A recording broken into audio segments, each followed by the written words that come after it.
नमस्कार।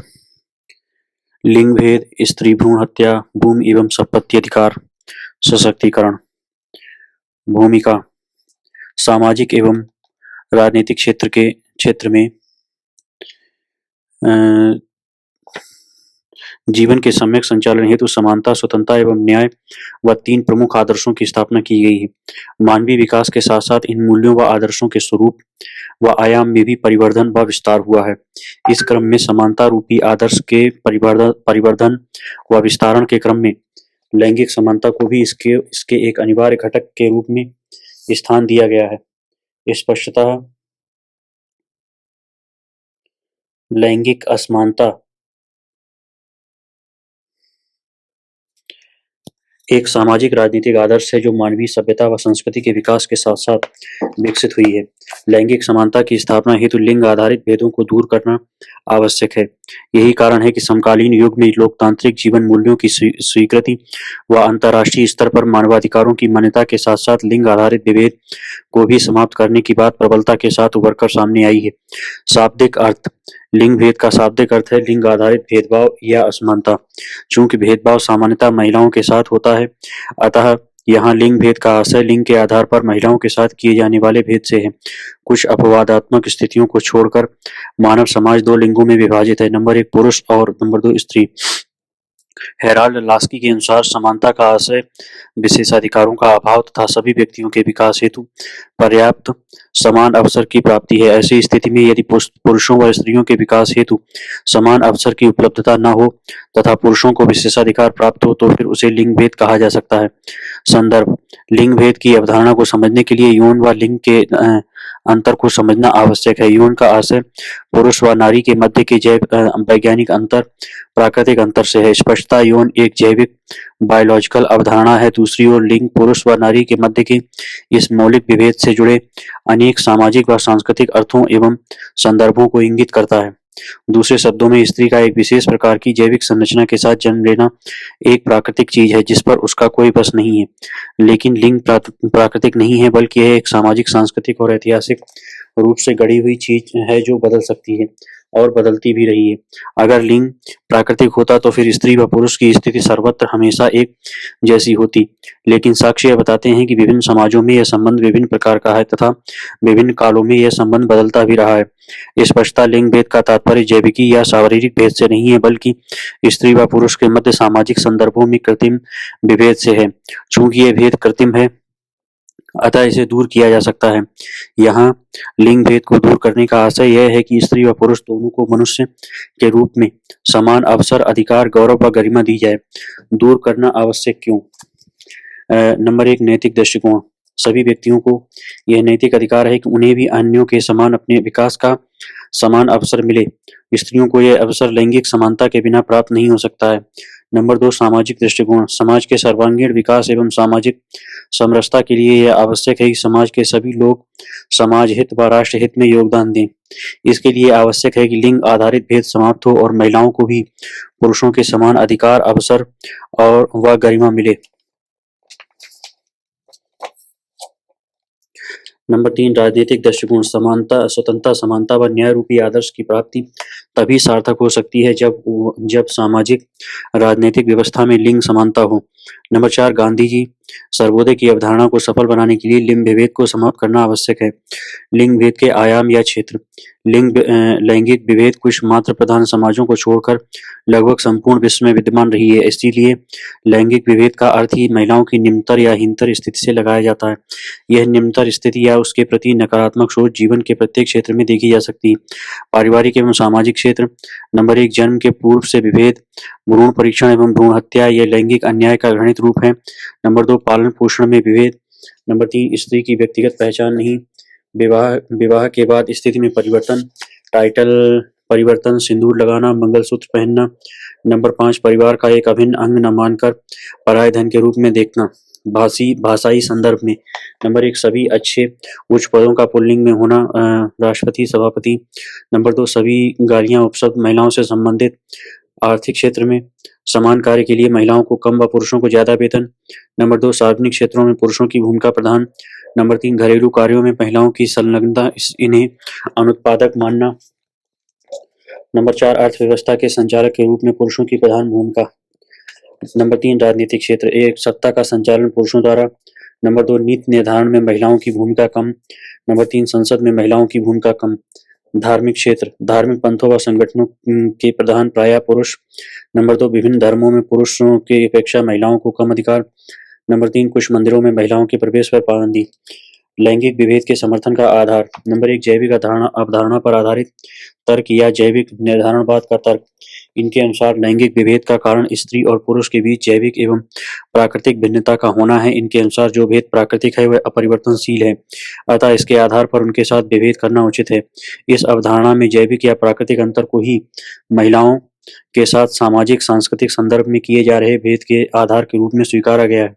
ग्रीक दार्शनिक प्लेटो व अरस्तु के मत में भी इसका समर्थन मिलता है। प्लेटो को पुरुष होने पर गर्व है, इसके लिए वह ईश्वर को धन्यवाद देता है। अरस्तु के अनुसार महिला कुछ निश्चित गुणों के अभाव के कारण ही महिला है। महिलाओं में प्राकृतिक व जैविक रूप में कमियां विद्यमान हैं। ये अतार्किक, भावुक, आज्ञाकारी व शक्तिविहीन है। अरस्तु पुरुष में शक्ति, जीवन व गति मानते हैं और स्त्रियों के कल्याण हेतु उन पर पुरुषों के आधिपत्य को नैतिक औचित्य प्रदान करते हैं। इनके अनुसार महिलाओं का उत्थान व कल्याण पुरुषों के मार्गदर्शन में ही हो सकता है। जैविक निर्धारणवाद में लिंग विभेद को उचित बताने के क्रम उनमें गुणात्मक विभेद और श्रम विभेद को ही स्थापित किया गया है। यहाँ बहादुरी, साहसिक कार्य, तर्क, निर्णय लेने की क्षमता आदि को पुरुषों से संबंधित किया गया है व कोमलता, भावुकता, अतार्किकता, लज्जाशीलता इत्यादि को स्त्रियोचित गुणों के रूप में स्थापित किया गया है। इन्हीं गुणों के आधार पर इनके कार्य एवं सामाजिक राजनीतिक स्थिति व हैसियत को भी निर्धारित किया गया। 19वीं शताब्दी में फ्रांसीसी विचारक ऑगस्ट कॉम्टे ने इस जैविकी विचारधारा का समर्थन किया है। इनके अनुसार नारी समुदाय की असमानतापूर्ण सामाजिक स्थिति का मूल कारण नारी शरीर की दुर्बलतापूर्ण प्राकृतिक स्थिति में निहित है। स्त्रियां स्वाभाविक तौर पर पारिवारिक जिम्मेदारियां प्रजनन व शिशुपालन के लिए बनी हैं, अतः वे कभी भी पुरुषों के समकक्ष नहीं हो सकती हैं। लिंग विभेद का यह जीव शास्त्रीय दृष्टिकोण न केवल 19वीं और 20वीं शताब्दी का पुरुष स्वामित्ववादी सिद्धांत था, अपितु आज भी इसका प्रभाव विद्यमान है। नंबर 2 मनोवैज्ञानिक तर्क। इस दृष्टिकोण के अनुसार भी पुरुष प्रधानता तार्किक होता है व महिलाएं भावुक। चूंकि तर्क भावना से को आसानी से विजित तर्क भावना को आसानी से विजित कर लेता है, इसलिए महिलाएं कमजोर स्थिति में आ जाती हैं। फ्रायड जैसे मनोविश्लेषक का भी मानना है कि महिलाओं में तर्क बुद्धि कम होती है, परिणाम स्वरूप अब असमानता बढ़ती है। इससे कमजोर लिंगी इकाई के रूप में स्वीकार कर लिया जाता है। नंबर 3 पितृतंत्र या पितृसत्ता पर आधारित स्थिति। पितृतंत्र का शाब्दिक अर्थ है पिता का शासन। व्यापक स्तर पर पितृसत्ता का अर्थ है परिवार व समाज में पुरुष की प्रधानता और उनकी निरंतर अभिव्यक्ति।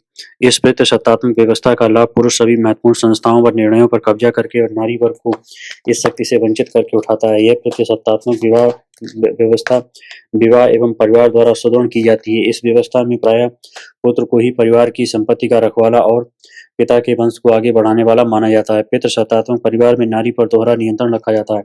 नंबर 1 नारी की यौनता पर नियंत्रण। नंबर 2 नारी की श्रम शक्ति पर नियंत्रण। इससे नारी उत्पादक संसाधनों तक पहुंच एवं स्वामित्व से पूर्ण रूप में वंचित हो जाती है। परिणाम स्वरूप वह पुरुष पर पूर्णतः निर्भर हो जाती है। नारीवाद एवं विभिन्न नारीवादी सिद्धांत। विभिन्न प्रकार के नारी मुक्ति आंदोलन के लिए नारीवाद शब्द का प्रयोग होता है। यद्यपि विभिन्न नारीवादियों में लिंग विभेद के कारण एवं निदान के संदर्भ में मतभेद है, फिर भी सभी नारीवादी यह मानते हैं कि समाज में महिलाओं की पुरुषों से हीन स्थिति है। इस हीन स्थिति का आधार लिंग है। इस विभेदीकरण को स्त्री व पुरुष के मध्य प्राकृतिक विभेदों के आधार पर न्यायोचित ठहराया जाता है, परंतु नारीवादियों का मानना है कि वास्तव में महिलाओं के साथ विषमता एवं या विभेद सामाजिक, सांस्कृतिक तथा आर्थिक शक्ति संरचनाओं पर निर्भर है। इसका दोनों यौनों के बीच जैव वैज्ञानिक संबंधों या भेदों से कोई लेना देना नहीं है। नारीवाद एक ऐसी अवधारणा है जो मानती है कि समाज में महिलाओं की निम्नतर स्थिति का कारण लिंग जेंडर है। इस हीनतर स्थिति को जैविक निर्धारणवादी स्त्री और पुरुष के मध्य के प्राकृतिक आधार पर न्यायोचित ठहराते हैं, लेकिन नारीवाद का यह मानना कि वास्तव में यह विभेद सामाजिक, सांस्कृतिक एवं आर्थिक शक्ति संरचना पर निर्भर है, जिसका दोनों यौनों सेक्स के बीच के जैव वैज्ञानिक विभेद से कोई लेना देना नहीं है। दूसरे शब्दों में नारीवादियों के अनुसार जैविक विभेद के आधार पर लिंग भेद संबंधी नैतिक निष्कर्ष नहीं निकाला जा सकता। उदाहरण स्वरूप जैविक रूप से महिला पुरुष में अंतर है, यह एक तथ्यात्मक कथन है, परंतु इस आधार पर तर्कता या निगमित नहीं किया जा सकता कि सामाजिक आर्थिक क्षेत्र में महिला पुरुष में अंतर होना चाहिए। मूल्यात्मक कथन। अतः नारीवादी पुरुषों के समान नारी की प्रतिष्ठा, अधिकार, अवसर, आदर व गरिमा की बात करते हैं। जेंडर और सेक्स के मध्य अंतर को दिखाना नारीवादियों का एक प्रमुख उद्देश्य है। उल्लेखनीय है कि जैविक निर्धारणवादी बायोलॉजिकल डिटर्मिनिस्ट पुरुष और महिला के मध्य इस विभेद को ही आधार मानकर इस विभेद का विस्तार सामाजिक सांस्कृतिक स्तर तक कर देते हैं, जबकि नारीवादी इसका विरोध करते हुए कहते हैं कि जैविकी विभेद से सामाजिक सांस्कृतिक विभेद अलग है। इस प्रकार नारीवादी नारी के अधिकारों को मानवाधिकारों की सामान्य श्रेणी में मान्यता देने, स्त्री को सामाजिक न्याय दिलाने, उसे परंपरागत पराधीनता से मुक्त प्रदान करने, स्त्री पुरुष समानता को स्वीकार करने, स्त्रियों की क्षमता, साहस और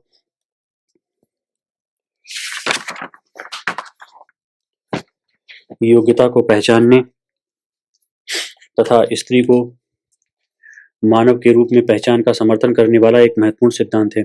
यह नारी के प्रति सामाजिक दृष्टिकोण में भी परिवर्तन लाने का भी प्रयास करता है। नारीवादी आंदोलन महिला उत्पीड़न के विभिन्न पहलुओं को समझने और उसका निदान करने की दिशा में एक निरंतर परिवर्तनशील विचारधारा है। नारीवादी दृष्टिकोण से संबंधित विभिन्न आंदोलनों में एक बात समान है कि सभी ने अपना ध्यान वर्तमान स्त्री पुरुष संबंधों को बदलने पर केंद्रित किया हुआ है। दूसरे शब्दों में नारीवाद से संबंधित विभिन्न विचारधाराएं इस बात से पैदा होती हैं कि न्याय के लिए महिला को भी स्वतंत्रता और समानता दी जानी आवश्यक है, परंतु इस स्वतंत्रता और समानता का क्या स्वरूप होगा, इनके कौन कौन से कार्य होंगे, इन मुद्दों पर इनमें मतैक्य का अभाव है। परिणाम स्वरूप नारीवादी आंदोलन से संबंधित कई मत उभर कर सामने आते हैं। नारीवादी आंदोलन की विभिन्न धाराओं में कुछ मुद्दों पर गहन विवेचन एवं स्पष्टीकरण हुआ है।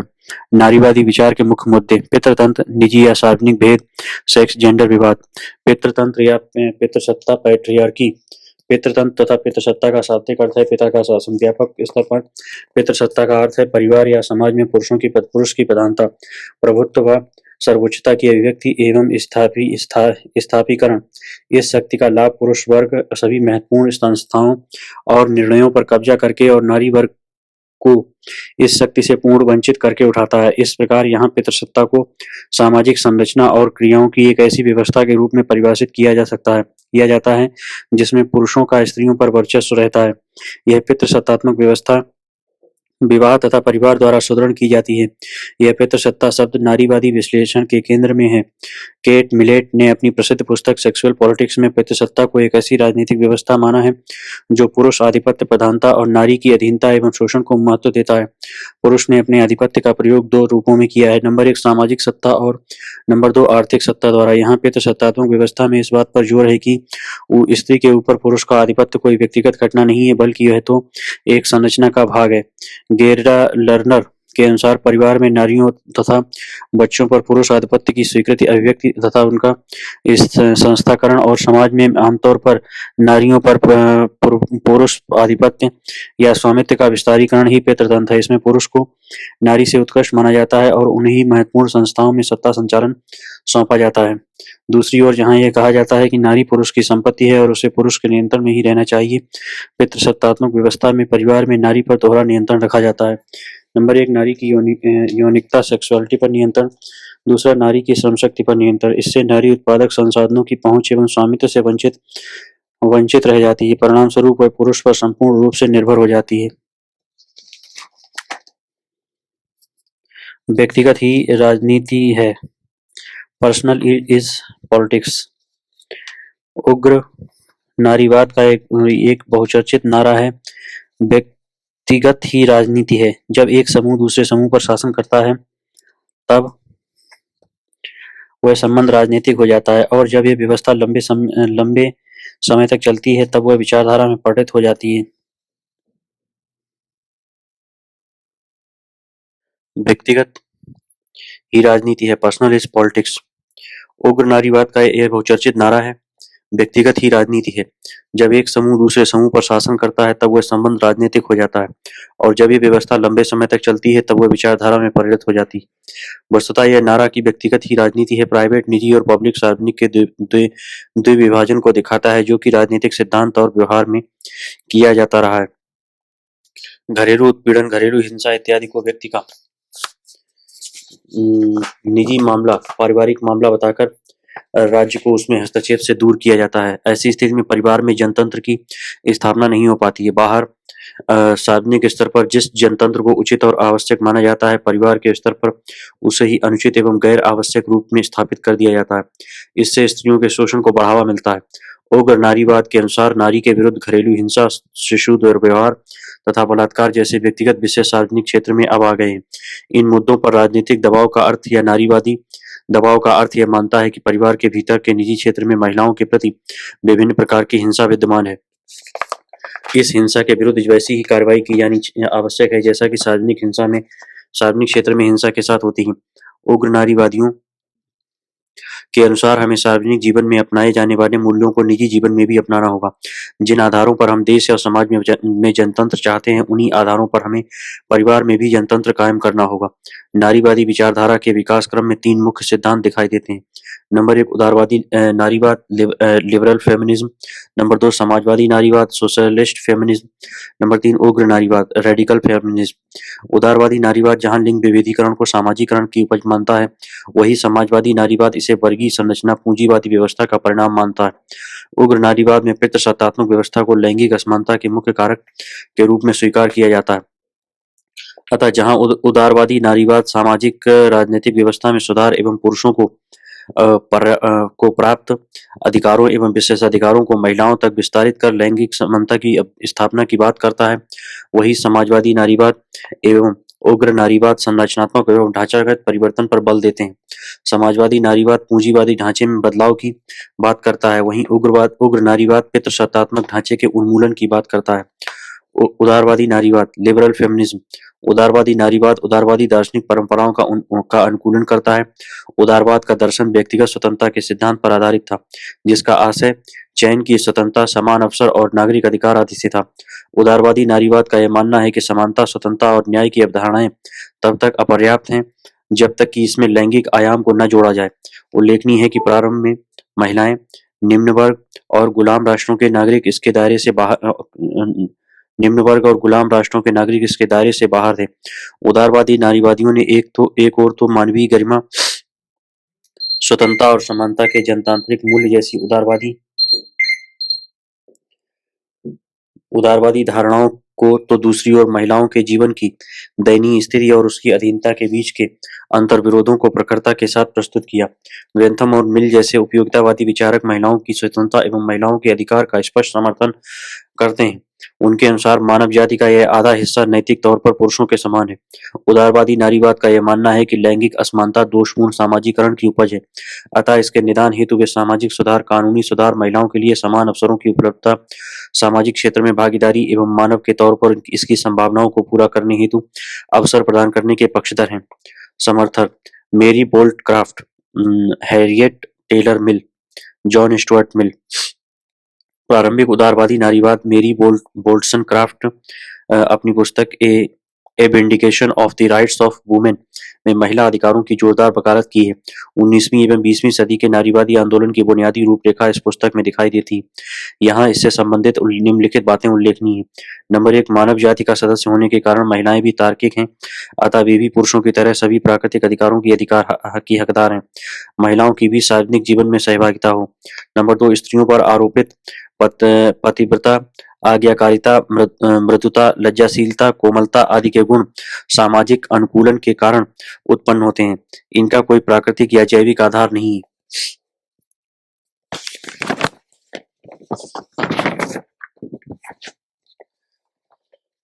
नंबर 3 महिलाओं की आवासीहीनता सदियों से महिलाओं की उपेक्षा का परिणाम है।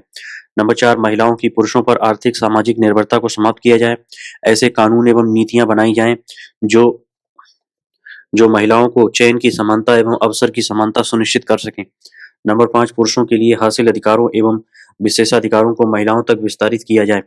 उपयोगितावाद के प्रबल समर्थक व्यक्तिवाद एवं उदारवाद के अग्रणी विचारक मिल ने 1869 में प्रकाशित अपनी चर्चित पुस्तक द सब्जेक्शन ऑफ वुमेन में महिलाओं को पुरुष के समान अधिकार एवं अवसर देने पर का जोरदार समर्थन किया। उल्लेखनीय है कि मिल के समय इंग्लैंड में महिलाओं की दशा बड़ी दयनीय थी। उच्च शिक्षा पाने, संसद का सदस्य बनने तथा सार्वजनिक पदों पर कार्य करने का अधिकार नहीं था। यहाँ तक कि उन्हें मताधिकार भी प्राप्त नहीं था। महिलाएं दूसरे दर्जे की नागरिक थीं, उनके साथ दोयम दर्जे का व्यवहार किया जाता था।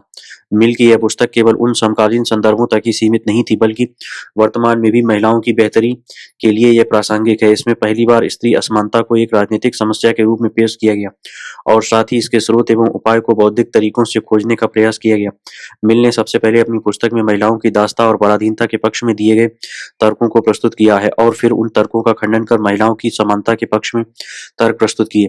इस संबंध में 4 प्रमुख तर्क थे। लैंगिक श्रेष्ठता के समर्थन में तर्क। पहला तर्क, चूंकि प्राचीन काल से ही पुरुष स्त्री का स्वामी होता आया है, इसलिए इसका कुछ न कुछ औचित्य अवश्य होगा, अतः स्त्रियों को अब भी पुरुषों की अधीनता में रहना चाहिए। ऐतिहासिक तर्क। मिल के अनुसार यदि प्राचीन काल में कोई प्रथा या धारणा प्रचलित रही हो, तो इसका आशय यह नहीं है कि वह न्यायसंगत ही होगा, अतः परंपरा या इतिहास के आधार पर स्त्री पुरुष समानता का विरोध गलत है। उदाहरण स्वरूप, प्राचीन काल में प्रचलित दास प्रथा अब अमान्य है। दूसरा तर्क, महिलाओं के स्वभाव एवं प्रकृति पर आधारित तर्क। ऐसा माना जाता है कि स्त्रियां पुरुषों की तुलना में प्राकृतिक दृष्टि से ही निम्न है, अतः यदि समाज में महिलाओं की हीन स्थिति है तो यह सर्वथा उपयुक्त है। मिल के अनुसार प्राकृतिक या जैविक भिन्नता के आधार पर लैंगिक विषमता को उचित मानना ठीक नहीं। लैंगिक विषमता वस्तुतः सामाजिकरण का परिणाम है। स्त्री स्वभाव जैसी कोई प्राकृतिक चीज नहीं है। स्त्री स्वभाव कृत्रिम है। कुछ शारीरिक भेदों को छोड़कर स्त्रीहीनता के संबंध में दिए गए सभी भेद कृत्रिम एवं बाह्य परिस्थितियों के परिणाम है, वे मौलिक एवं अनिवार्य नहीं। मिल के अनुसार मनुष्य का स्वभाव गुण सामाजिक वातावरण के अनुसार बदलता है। वोल्स्टनक्राफ्ट के समान मिल का भी मानना है कि स्त्रियां पुरुषों जितनी ही गुणी होती हैं और मौका मिलने पर उतनी ही प्रसिद्धि पा सकती हैं। उनकी ऐसी क्षमता का मूल्यांकन लंबी अवधि तक आजादी मिलने के बाद ही हो सकती है। मिल ने यूरोप की रानियों एवं भारत की राजकुमारियों का उदाहरण प्रस्तुत करते हुए कहा है कि बहुत सी महिलाओं ने राजनीतिक नेतृत्व की असाधारण क्षमता प्रदर्शित की है। तीसरा तर्क, महिलाओं के स्वभाव पर आधारित तर्क। महिलाओं के अधीनीकरण में कोई दोष नहीं है, क्योंकि महिलाएं स्वेच्छा से अधीनता को स्वीकार करती हैं। मिल के अनुसार ऐसा कहना गलत है। महिलाएं स्वेच्छा से नहीं बल्कि सामाजिक दबाव या विकल्पों के अभाव में पुरुष की अधीनता स्वीकार करती हैं। मिल के अनुसार महिलाओं का पालन पोषण शिक्षण करते समय ऐसे विचार उनके मस्तिष्क में भर दिए जाते हैं कि वे समर्पण भाव से युक्त आत्मसंयमी पुरुष की इच्छा का ध्यान और उनका अनुकरण करने लगती हैं। यह चौथा तर्क, परिवार में निर्णय का कार्य पुरुष द्वारा। परिवार के सुव्यवस्थित रूप से संचालन के लिए निर्णय लेने की आवश्यकता होती है। यह निर्णय का कार्य पति सबसे अच्छी तरह कर सकता है। मिल के अनुसार यह तर्क हास्यास्पद है। मिल का कहना है कि पति और पत्नी दोनों वयस्क होते हैं, अतः निर्णय में दोनों की भागीदारी होती है। ऐसा मानने का कोई आधार नहीं है कि पति ही घर के सभी निर्णय ले। स्त्रियों की पराधीनता से संबंधित चारों तर्कों का खंडन करके मिल अपनी पुस्तक में कहते हैं कि यहाँ ऐसे बहुत से लोग हैं जिनके लिए इतना ही पर्याप्त नहीं है कि असमानता के पक्ष में कोई न्यायसंगत या वैध युक्ति नहीं है। उन्हें यह भी बताने की आवश्यकता है कि इसको हटा लेने से क्या सुनिश्चित लाभ प्राप्त होगा। यहाँ मिल ने स्त्रियों को समान अधिकार दिए जाने के 4 सामाजिक लाभ गिनाए हैं। नंबर 1, परिवार में तानाशाही का स्थान नहीं होगा। महिलाओं को भी परिवार में समानता प्राप्त होगी। इससे लोकतांत्रिक भावना को मजबूती मिलेगी। समतावादी परिवारों में लोकतंत्रीय नागरिकों के सृजन होने पर ही राजनीतिक एवं सार्वजनिक क्षेत्रों में लोकतंत्र का स्वरूप स्थिर हो सकेगा। पुनः परिवार में आधुनिकता और समानता लाकर मानवता का पुनर्जन्म हो सकता है।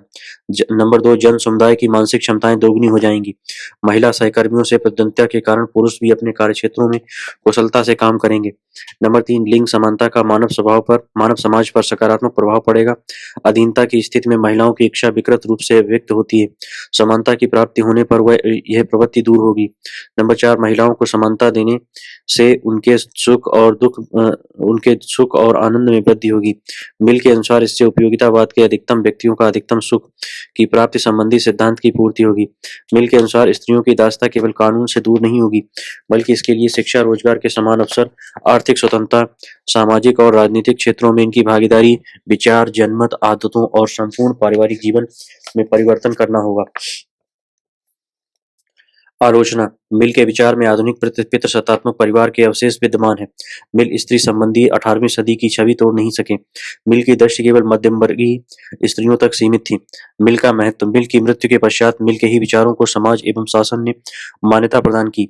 इंग्लैंड में महिलाओं को मतदान का, निर्वाचित होने आदि का अधिकार मिला। डेविडसन के शब्दों में, वर्तमान युग में जो सुविधाएं महिलाओं को शिक्षा और समान अवसर के रूप में मिली हैं, जिसके बल पर स्त्रियों को व्यावहारिक प्रतिभा प्रदर्शित करने का अवसर मिला है, वह केवल एक व्यक्ति वह वह सब केवल एक व्यक्ति मिल के गंभीर प्रयत्न एवं नेतृत्व का परिणाम है। वस्तुतः स्त्री पुरुष समानता के अधिक संबंध में मिल के विचार अपने जमाने के विचारों से बहुत आगे थे। उन्होंने अन्याय के स्थान पर समानता के सिद्धांत के आधार पर स्त्री पुरुष संबंध के नियमन की बात की। उदारवादी नारीवाद की आलोचना। उदारवादी नारीवाद में वर्तमान परिवार उदारवादी नारीवाद में वर्तमान परिवार व्यवस्था का पर्याप्त विरोध नहीं दिखाई देता। यह केवल औपचारिक समानता से संतुष्ट हो जाता है। यह सार्वजनिक निजी भेद एवं उसके परिणाम पर विशेष ध्यान नहीं देता। जिल्ला आइंस्टीन का कहना है कि उदारवादी नारीवाद लैंगिक उत्पीड़न, श्रम का लैंगिक विभाजन एवं आर्थिक ढांचे में आपसी रिश्तों का स्पष्टीकरण करने में असफल रही है। यहाँ यह कहा जाता है कि उदारवादी नारीवादी लैंगिक उत्पीड़न की जड़ों एवं संरचना को न तो पहचान पाए हैं और न ही उसका पर्याप्त तरीके से विश्लेषण कर पाए हैं। इनकी कर्मभूमि केवल श्वेत मध्यम वर्गीय महिलाओं तक सीमित रही है।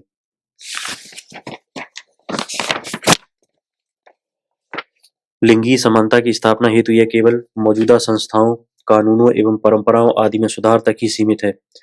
यहाँ इसे ढांचागत समस्या नहीं माना गया है। समाजवादी नारीवाद, सोशलिस्ट फेमिनिज्म। समाजवादी नारीवाद समाज की दार्शनिक मान्यताओं का अनुमान करता है अनुगमन समाजवादी नारीवाद समाजवाद की दार्शनिक मान्यताओं का अनुगमन करता है। समाजवादी नारीवाद नारी दमन को वर्ग समाज के साथ जोड़ते हैं। इनका मानना है कि समाज में वर्ग विभाजन महिलाओं के उत्पीड़न एवं शोषण का कारण है। समाजवादी नारीवाद का यह मानना है कि वर्तमान समाज के ढांचे में बिना संरचनात्मक परिवर्तन किए लैंगिक समानता स्थापित नहीं की जा सकती। इसके अनुसार पूंजीवाद और पितृसत्ता एक दूसरे को मजबूती प्रदान करते हैं, अतः वे लैंगिक समानता की स्थापना के लिए पूंजीवाद की समाप्ति की बात करते हैं। उत्पादन और वितरण प्रणाली पर सर्वहारा वर्ग के नियंत्रण एवं अंत में वर्गहीन समाज की स्थापना से इस आदर्श की प्राप्ति की जा सकती है। इसकी मुख्य बातें निम्नलिखित हैं। नंबर 1, लैंगिक असमानता के लिए पूंजीवादी उत्पादन व्यवस्था वर्गीय संरचना के साथ साथ पितृसत्तात्मक व्यवस्था भी उत्तरदायी है। समाजवादी नारीवादियों का यह मानना है कि पूंजीवाद एवं पितृसत्ता एक दूसरे को मजबूती प्रदान करते हैं। यद्यपि पुरुष वर्चस्व के रूप में पितृसत्ता पूंजीवाद के पहले से ही विद्यमान है, परंतु वह पूंजीवाद के संचालन में मददगार साबित होती। वह पूंजीवाद द्वारा न केवल समर्थन पाती है अपितु सुदृढ़ भी होती। अतः लैंगिक समानता हेतु पूंजीवादी व्यवस्था का अंत आवश्यक है।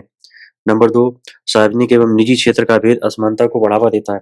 समाजवादी नारीवाद इस विभाजन को समाप्त कर निजी कार्यों के मूल्य एवं महत्व की बात करते हैं जो सामाजिक दायरों में लागू होते हैं। पूंजीवाद गृहिणी के घरेलू कार्यों को अनुत्पादक मानता है और बाहरी कार्यों को उत्पादक। चूंकि महिलाएं सार्वजनिक उत्पादन प्रक्रिया से अलग निजी घरेलू कार्यों तक सीमित रहती हैं, उससे उनके शोषण को बढ़ावा मिलता है। यहाँ समाजवादी नारीवाद का कहना है कि पूंजीवाद जिस प्रकार अतिरिक्त मूल्य के दोहन के जरिए मजदूरों का शोषण करता है, उसी प्रकार पुरुष महिलाओं के घरेलू श्रम का कुछ भी मुआवजा दिए बिना उससे लाभान्वित होता रहता है। इसलिए एंगेल्स का कहना है कि नारी मुक्ति तब तक संभव नहीं हो सकती जब तक महिलाएं घरेलू कार्य छोड़कर घर के बाहर मजदूरी वाले काम स्वीकार नहीं करती।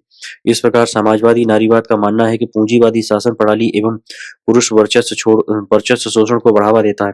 यहाँ समाजवादी नारीवाद का मानना है कि केवल समाजवादी समाज में ही स्त्री पुरुष समानता हो सकती है, क्योंकि नंबर 1, औरत एवं सर्वहारा दोनों दलित हैं, अतः पूंजीवाद की समाप्ति के साथ ही दोनों समान अधिकार प्राप्त कर लेंगे। नंबर 2, समाजवादी समाज की स्थापना होने पर स्त्री पुरुष का वर्ग भेद नहीं होगा, बल्कि दोनों समानता के स्तर पर उत्पादन करेंगे। यहाँ स्त्री पुरुष का केवल एक वर्ग होगा, वह श्रमिक वर्ग होगा। नंबर 3, उत्पादन के साधनों पर स्वामित्व के समाजीकरण के साथ ही स्त्रियोचित कार्यों का भी समाजीकरण हो जाएगा, कोई उत्पीड़क शेष नहीं रह पाएगा। नंबर 4, समाजवादी समाज में सबकी समानता की बात होगी। समाजवादी समाज में सबकी समानता की बात होती है, यहाँ किसी को श्रेष्ठ या निम्न नहीं माना जाता।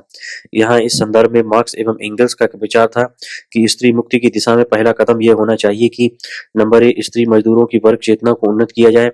नंबर 2, सामाजिक राजनीतिक जीवन में उसकी भागीदारी लगातार बढ़ाई जाए। नंबर 3, उन्हें मजदूरों के संघर्ष एवं आंदोलनों में शामिल किया जाए। इस प्रकार स्पष्ट है कि समाजवादी नारीवाद यह मानता है कि स्त्री समुदाय की मुक्ति में पहला कदम पूंजीवादी व्यवस्था का खात्मा है। आलोचना। समाजवादी नारीवाद में लिंगी असमानता को केवल वर्गपरक एवं आर्थिक व्यवस्था के समाजवादी नारीवाद में लिंगी असमानता को केवल वर्गपरक और आर्थिक व्याख्या के आधार पर बताने का प्रयास किया गया है, जो कि एकांगी है।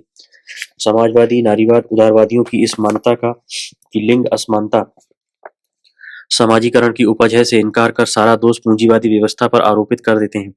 परंतु लिंगी असमानता को बढ़ावा देने में समाजीकरण की भावना को उपेक्षित नहीं किया जा सकता। उग्र नारीवाद रेडिकल फेमिनिज्म इसकी उत्पत्ति संयुक्त राज्य अमेरिका और ब्रिटेन में उदार नारीवाद नारीवाद के खिलाफ प्रतिक्रिया के रूप में उभरकर सामने आया। इसके प्रमुख समर्थकों में सिमोन दी बुआ, केट मिलेट, सुलामित फायरस्टोन आदि हैं। उग्र नारीवाद की शुरुआत प्रधानतः 1970 से हुई है। इसका उद्देश्य है लिंगों के बीच व्याप्त तमाम विभेदों को उद्घाटित किया जाए और उनके उद्घाटन के माध्यम से महिलाओं में जागृति लाकर उनकी स्वतंत्र पहचान को स्थापित किया जाए। सिमोन दी बुआ स्त्रियों के विरुद्ध होने वाले अन्यायों एवं अत्याचारों का विश्लेषण करती हुई कहती हैं कि पुरुषों ने स्वयं को विशुद्ध चित्त बीइंग फॉर इटसेल्फ अर्थात स्वयं में सत के रूप में परिभाषित किया है तथा स्त्रियों की स्थिति का मूल्यांकन करते हुए उन्हें अन्य बीइंग फॉर अदर्स के रूप में परिभाषित किया है। इस प्रकार स्त्रियों को वस्तु के रूप में निरूपित किया गया है। सिमोन दी बुआ का कहना है कि औरत पैदा नहीं होती है बल्कि बना दी जाती है, अर्थात स्त्री सुलभ गुण-दोष या व्यक्तित्व लिंग भेद के प्राकृतिक आधार पर नहीं है। प्राकृतिक तौर पर उसमें वे गुण या दोष नहीं पाए जाते बल्कि क्रमिक संस्कार, शिक्षा एवं पालन पोषण के आधार पर ऐसे गुण उन पर आरोपित कर दिए जाते हैं। यद्यपि विभिन्न उग्र नारीवादियों में मतैक्य का अभाव रहा है, फिर भी इसकी कुछ निम्न बातें महत्वपूर्ण है। नंबर 1, नारी की व्यक्तिगत पहचान को बढ़ावा। लिंग भेद को बढ़ावा देने वाले भाषा एवं संस्कृति को वर्तमान रूप से बाहर निकाला जाए, मानव स्वरूप का पुनर्मूल्यांकन किया जाए, परंपरागत मूल्यों को बदला जाए। उग्र नारीवादियों का यह मानना है कि महिलाओं के शोषण में जैविक कारण है, न कि राजनीतिक कारण। राजनीतिक नागरिक अधिकारों का अभाव, जैसा कि उदारवादी नारीवादी मानती हैं। पुनः यह वर्गीय संरचना या पूंजीवाद का भी दुष्परिणाम नहीं है, जैसा समाजवादी मानते हैं। इनके अनुसार लैंगिक विषमता की जड़ें जैविक रूप से पूर्व निर्धारित हैं। ये महिलाओं की यौनिकता और उनकी प्रजनन क्षमता को महिलाओं के उत्पीड़न के जड़ के रूप में स्वीकार करते हैं। वे मानते हैं कि महिलाओं के शोषण के मूल में पितृसत्तात्मक व्यवस्था है। जेंडर पर आधारित विभाजन प्रकृति द्वारा नहीं बल्कि पितृसत्तात्मक समाज द्वारा बनाया गया है और वही इसे जारी रखे हुए है। पितृसत्ता के कारण ही महिलाओं ने भी नारी गुणों के अवमूल्यन की बात स्वीकार की है। उग्र नारीवादियों की यह मांग है कि नंबर 1, पितृसत्तात्मक ढांचे का उन्मूलन किया जाए। नंबर 2, एक पूर्ण यौन क्रांति हो जो परंपरागत यौन पहचान को नष्ट कर दे।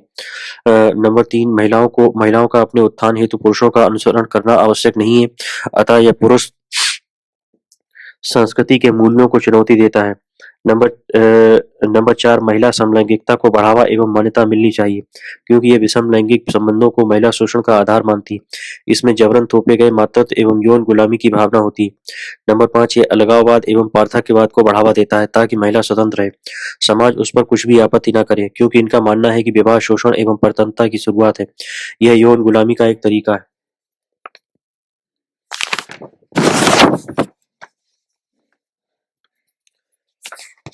नंबर 6, महिलाओं से यौन शुचिता की अपेक्षा न की जाए।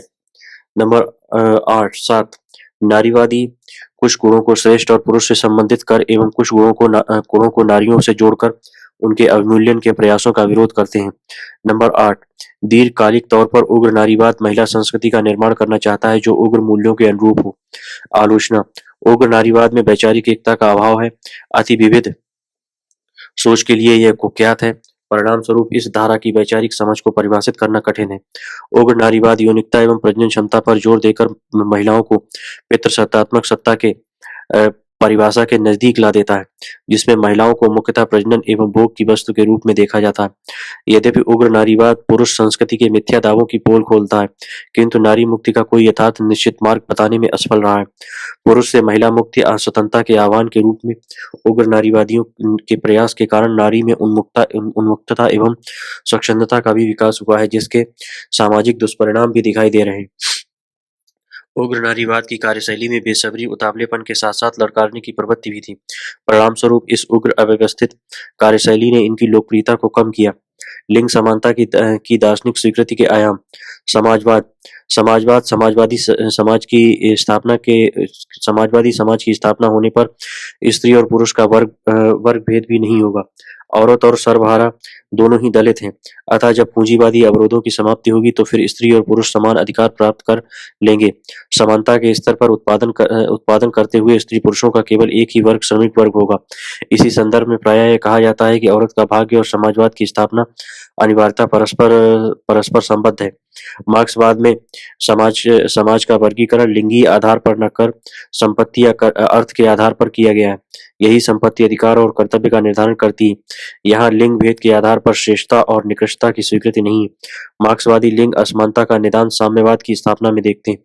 अस्तित्ववाद अस्तित्ववादी मानव स्वतंत्रता की विवेचना के क्रम में स्त्री पुरुष का भेद नहीं करते। सार्त्र के अनुसार ऐसा भेद निरर्थक है, क्योंकि अस्तित्व के निर्धारण में इस भेद का कोई महत्व नहीं है। जब महिला को व्यक्ति रूप में नहीं लिया जाता है तभी ये समस्या उभरती है।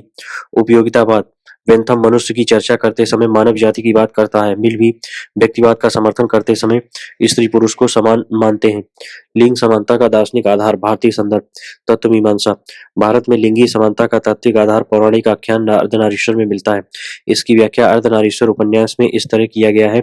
नर नारी को न तो एक दूसरे की दास्ता करनी है, न एक दूसरे में खो जाना है और न एक दूसरे पर अपने को आरोपित करना है। बस अपना अपना स्वतंत्र व्यक्तित्व बनाए रखते हुए एक दूसरे से जुड़ना है, अर्धनारीश्वर की तरह।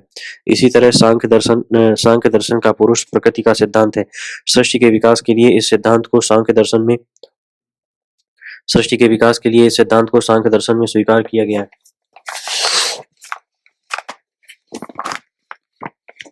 उपनिषद में भी इसी तात्विक दृष्टि से स्त्री और पुरुष की एकता अथवा लिंग समानता का उदाहरण मिलता है। बृहदारण्यक उपनिषद में कहा गया है कि जब प्रजापति ने देखा कि अकेले रहने में दुख है, तब एक दूसरे की प्राप्ति की इच्छा की और अपने को इतना बड़ा परिमाण वाला बनाया कि जितना कि स्त्री पुरुष दोनों मिलकर होते हैं। और फिर उसी प्रजापति ने अपनी शरीर को दो भागों में स्त्री और पुरुष के रूप में विभक्त कर दिया। उसी शरीर के विभाग होने पर पति और पत्नी हुए। फिर मैथुन से मनुष्य की सृष्टि उत्पन्न हुई। ज्ञान मीमांसी दृष्टिकोण। इस पक्ष में यह सवाल उठता है कि आखिर कैसे समझा जाए। इसके लिए अस्तित्ववादी दृष्टिकोण एक श्रेष्ठ तरीका है। इस दृष्टिकोण के अनुसार स्त्री को वस्तु के रूप में नहीं देखा जाना चाहिए, बल्कि व्यक्तिनिष्ठ पद्धति सब्जेक्टिव मेथड्स के आधार पर देखना चाहिए। अर्थात ज्ञाता स्वयं को स्त्री की दशा को ग्रहण कर ले, तब उसे स्त्री की वास्तविक स्थिति का अभिज्ञान होगा। लिंग समानता की स्थापना हेतु क्या किया जाना चाहिए। महिलाओं के प्रति सामाजिक दृष्टिकोण। पुरुषों की सोच को बदलने का प्रयास किया जाना चाहिए। स्त्री की व्यक्ति के रूप में पहचान स्थापित की जाए। समाज में होने वाले मूलभूत परिवर्तन से महिलाओं को जोड़ा जाए। सामाजिक, आर्थिक, राजनीतिक क्षेत्र में महिलाओं की सहभागिता बढ़ाई जाए। महिला जागरूकता को बढ़ावा दिया जाना चाहिए। संचार माध्यम इत्यादि के द्वारा महिला अधिकारों एवं इससे संबंधित पक्षों का प्रसारण किया जाना चाहिए। राजनीतिक क्षेत्र में महिला आरक्षण की बात को लागू किया जाए। आर्थिक रूप से उन्हें स्वावलंबी बनाया जाए। महिलाओं को शक्ति एवं साधन संपन्न बनाया जाए। महिला उत्थान हेतु एनजीओज की मदद ली जाए। निष्कर्ष। नारी आंदोलन ने पुरुष से मुक्ति, पृथकता एवं स्वतंत्रता की बात की और अब पुरुष से समानता करते हुए ये आंदोलन महिला सशक्तिकरण तक पहुंच चुका है। अब नारियों की मुक्ति नहीं, सहानुभूति नहीं, बल्कि सामाजिक, आर्थिक, राजनीतिक अधिकारों को देने की वकालत की जा रही है, जिसको पाने के लिए नारीवादी आंदोलन प्रयासरत है। नारी सशक्तिकरण के संदर्भ में नारियों को शक्ति, साधन एवं अवसर उपलब्ध कराकर उनके आत्मगौरव एवं आत्मसम्मान को स्थापित करने का प्रयास किया जा रहा है। नारीवादी आंदोलनों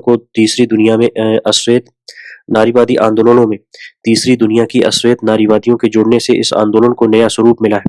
इस अश्वेत नारीवादियों का आरोप है कि अभी तक श्वेत नारीवादियों द्वारा चलाए जा रहे आंदोलन में लिंगी भेद के अधूरे रूप को ही प्रकट किया है। उनके अनुसार लिंगी भेद से अधिक प्रभावी भूमिका नस्लीय भेद ने उठाई है। अतः इन अश्वेत नारीवादियों का मानना है कि उनकी समस्या दोहरी समस्या है। अतः आज नारीवादी आंदोलन अश्वेत दुनिया के देशों का भी आंदोलन बन चुका है। स्त्री भ्रूण हत्या, फीमेल फोर्टिसाइड। भूमिका। लिंगी अन्याय का प्रथम चरण। पारिवारिक हिंसा का गुप्त रूप।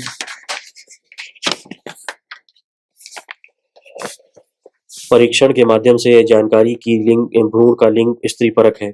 उस भ्रूण को गर्भाशय में ही नष्ट कर उसका स्खलन कर देना भ्रूण हत्या है। नैतिक दृष्टिकोण से यह एक अनुचित कार्य है। कारण, सामाजिक एवं धार्मिक कारण। नंबर 1, वंश परंपरा को बढ़ाने की जिम्मेदारी पुत्र पर। नंबर 2, पुत्र प्राप्ति पर सामाजिक प्रतिष्ठा में वृद्धि। नंबर 2, पुत्र प्राप्ति पर सामाजिक सुरक्षा का अभाव। नंबर 4, पिता की मृत्यु के पश्चात मुखाग्नि की जिम्मेदारी पुत्र पर। आर्थिक कारण, दहेज प्रथा का बढ़ता प्रचलन। नंबर 2, पराया धन मानने की मानसिकता, निवेश की प्राप्ति दूसरों पर। नंबर 3, समानता, घरेलू कार्य मूल्यहीन।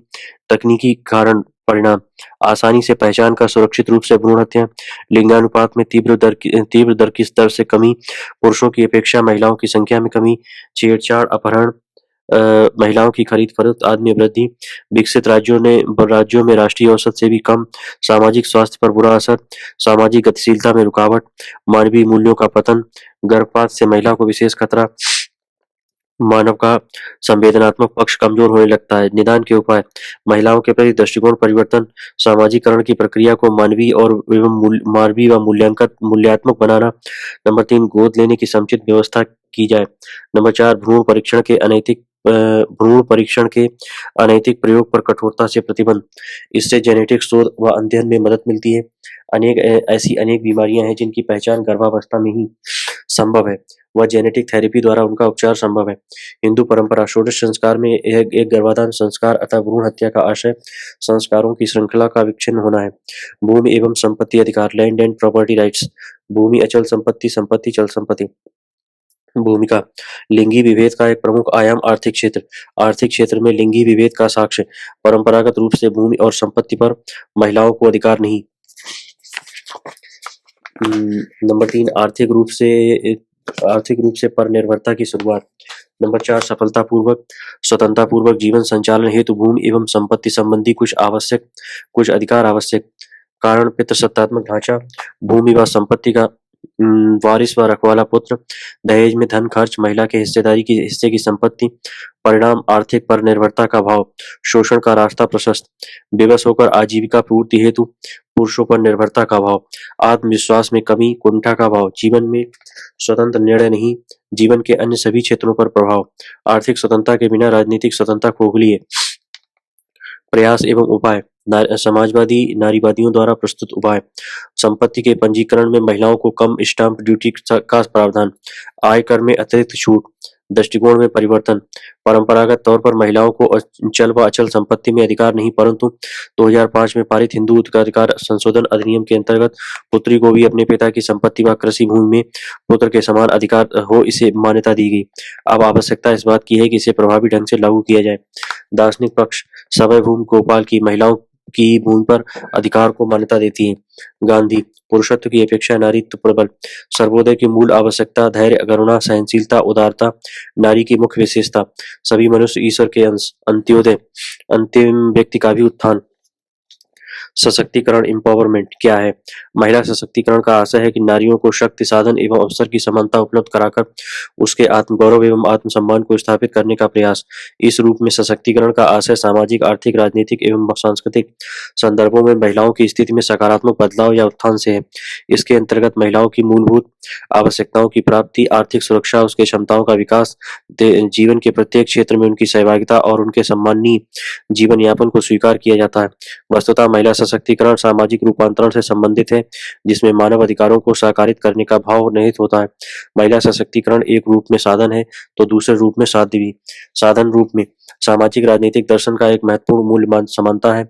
इस आदर्श की प्राप्ति हेतु लिंग समानता का होना आवश्यक है। लिंग समानता की स्थापना तभी संभव हो सकती है जब महिलाओं का सशक्तिकरण हो तथा समाज में मनुष्य के रूप में इसकी पहचान सुनिश्चित हो। साध्य रूप में वर्तमान समय में महिला सशक्तिकरण सामाजिक राजनीतिक संदर्भों में एक साध्य के रूप में देखा जा रहा है और इसकी प्राप्ति के लिए प्रयास भी किए जा रहे हैं। जैसे ग्राम पंचायतों में महिलाओं के लिए विशेष प्रावधान। महिला सशक्तिकरण की प्रक्रिया की दो रूपों में देखा जा सकता है। नंबर 1, बाह्य रूप से किया गया। नंबर 2, पारिवारिक सामाजिक संरचना के ढांचे के अंदर से किया गया प्रयास। ऊपर से या बाह्य रूप से सशक्तिकरण का आशय सरकार के प्रयासों व महिलाओं संबंधी विभिन्न कानूनों से है। ऐसे प्रयासों से महिलाओं की उन्नति के अवरोधक तत्व हटने लगते हैं, परंतु केवल कानून बनाने मात्र से वास्तविक लक्ष्य की प्राप्ति नहीं की जा सकती। इसके लिए भीतर से ढांचागत ढांचागत स्तर पर, व्यक्तिगत स्तर पर प्रयास करना होगा। इस प्रयास में पुरुषों व महिलाओं दोनों का सहयोग आवश्यक है। पुरुषों की महिलाओं के प्रति अपना दृष्टिकोण परिवर्तित करना होगा। पुरुष वर्चस्व की मानसिकता को हटाना होगा। दूसरी ओर स्त्रियों को भी अपने हीन भाव को त्याग कर अपने आत्मसम्मान व आत्मगौरव की स्थापना के लिए आगे बढ़कर उन अधिकारों के प्रति अपनी जागरूकता दिखानी होगी। इसके लिए महिलाओं का शिक्षित होना अति आवश्यक है। महिला सशक्तिकरण के विविध आयाम। सामाजिक क्षेत्र। स्त्री शिक्षा व स्वास्थ्य पर पर्याप्त ध्यान दिया जाए, क्योंकि बिना शिक्षा के जागरूकता एवं दृष्टिकोण में परिवर्तन संभव नहीं। नंबर 2, अपने भविष्य के लिए पाठ्यक्रम एवं व्यवसाय चुनने का अधिकार हो। नंबर 3, परिवार एवं समाज के महत्वपूर्ण मसलों पर निर्णय लेने में महिलाओं की भागीदारी हो। नंबर 4, सामाजिक कुप्रथाओं एवं महिलाओं के प्रति हिंसा एवं दुर्व्यवहार को रोकने की समुचित व्यवस्था की जाए। इस संबंध में बाल विवाह, दहेज प्रथा, भ्रूण हत्या, दासी प्रथा आदि के संबंध में बने कानूनों का सख्ती से पालन किया जाए। महिलाओं के प्रति हिंसा व दुर्व्यवहार करने वालों के लिए त्वरित दंड की व्यवस्था की जाए। घरेलू कार्यों से बाहर सामाजिक गतिविधियों में महिलाओं की भागीदारी बढ़ाई जाए। आर्थिक आयाम। इसका आशय आर्थिक गतिविधि के विभिन्न क्षेत्रों में इनकी भागीदारी को बढ़ाकर अधिकार देकर इन्हें सशक्त करना है। इसके अंतर्गत उत्पादक गतिविधियों में इनकी भागीदारी, भूमि व संपत्ति में अधिकार, बचत व ऋण तक इनकी पहुंच, व्यावसायिक शिक्षा, इनकी आय पर कम टैक्स आदि के माध्यम से ऐसे प्रयासों को गति दी जा सकती। राजनीतिक सशक्तिकरण। विभिन्न राजनीतिक क्रियाकलापों व राजनीतिक संस्थाओं में इनकी भागीदारी को बढ़ाकर व अधिकार देकर उनकी स्थिति में सुधार करना है। इस क्रम में महिला आरक्षण विधेयक एक महत्वपूर्ण कदम हो सकता है। इसी संदर्भ में ग्राम पंचायत के स्तर पर महिलाओं की भूमिका को प्रभावी बनाया गया है। पुनः महिला संबंधी कानूनों के निर्माण में उनकी भूमिका प्रधान हो। धार्मिक एवं सांस्कृतिक सशक्तिकरण। विभिन्न धर्मों के स्तर पर महिलाओं के प्रति विद्यमान विषमता के भाव को समाप्त करने का प्रयास किया जाना चाहिए। इस संबंध में हिंदू उत्तराधिकार अधिनियम में किया गया संशोधन एक महत्वपूर्ण कदम है। बाधक तत्व। नंबर 1, महिलाओं में अधिकारों के प्रति जागरूकता कम। नंबर 2, अशिक्षा। नंबर 3, घरेलू कार्यों में अधिक व्यस्तता। आर्थिक रूप से पर निर्भरता का अभाव, संसाधनों तक सीधी पहुंच नहीं। नंबर 5, पति या सास ससुर की प्रवृत्तियां। नंबर 6, घरेलू हिंसा और व्यवहार। सशक्तिकरण हेतु प्रयास। सशक्तिकरण हेतु प्रयास। नंबर 1, सोच या दृष्टिकोण में परिवर्तन होना चाहिए। यह परिवर्तन दोनों स्तरों पर होना चाहिए। पुरुषों द्वारा महिला को दासी या वस्तु न मानकर मित्र या सहयोगी की भावना को स्वीकार करना चाहिए। वह महिलाओं द्वारा हीनता का भाव त्याग कर आत्मसम्मान व आत्मगौरव की रक्षा हेतु स्वप्रयास करना चाहिए। नंबर 2, बाह्य एवं आंतरिक दोनों स्तरों पर परिवर्तन स्तरों पर महिलाओं की भागीदारी, सक्रियता, आत्मगौरव व आत्मसम्मान में सकारात्मक परिवर्तन होना चाहिए। नंबर 3, महिलाओं की व्यक्ति के रूप में पहचान स्थापित की जाए। नंबर 4, समाज में घटित मूलभूत परिवर्तनों से महिलाओं को जोड़ा जाए। नंबर 5, विकास कार्यों एवं निर्णय प्रक्रिया में इनकी सहभागिता बढ़ाई जाए। नंबर 6, संचार माध्यमों, स्वैच्छिक संगठनों, एनजीओ इत्यादि की सहायता से महिला जागरूकता को बढ़ाया जाए। नंबर 7, राजनीतिक क्षेत्र में महिला आरक्षण विधेयक को साकारित किया जाए। नंबर 8, महिलाओं की शिक्षा पर विशेष काम दिया जाए। जब पुरुष शिक्षित होता है तो एक व्यक्ति शिक्षित होता है, और जब एक स्त्री शिक्षित होती है तो एक पूरा परिवार शिक्षित होता है, क्योंकि एक शिक्षित महिला अपने समस्त परिवार की शिक्षा व्यवस्था में महत्वपूर्ण भूमिका निभाती है। उद्धार एवं सहानुभूति बनाम अधिकार एवं आत्मगौरव। वर्तमान समय में नारीवादी आंदोलन स्वयं नारियों के द्वारा नारियों के हित में चलाया जा रहा है। इसमें नंबर 1, उद्धार के स्थान पर अधिकारों पर बल दिया जा रहा है। नंबर 2, दया व सहानुभूति के स्थान पर आत्मसम्मान और आत्मगौरव की बात की जा रही है। आधुनिक नारीवादी विचारकों का यह मानना है कि पुरुषों द्वारा व्यक्त नारीवादी विचार या उनके द्वारा किया गया कार्य नारियों के उद्धार व सहानुभूति की भावना से युक्त है, जो नारियों के अधिकार बोध और आत्मसम्मान को नकारात्मक रूप से प्रभावित करता है। पुरुष न तो कभी नारियों को वास्तविक अधिकार प्रदान कर सकता है और न ही उसकी भावना को समझ सकता है। पुरुष अधिकार इसलिए नहीं प्रदान कर सकते क्योंकि उनसे उनका वर्चस्व टूटेगा। अतः नारीवादियों को यह मानना है कि नारियों को स्वयं आगे बढ़कर अपने अधिकार लेने होंगे। पुरुष उसे स्वेच्छा से अधिकार नहीं देगा। इस रूप में नारीवादी उद्धार की बजाय अधिकार एवं सहानुभूति की बजाय आत्मगौरव व आत्मसम्मान की प्रतिष्ठा की बात करते हैं।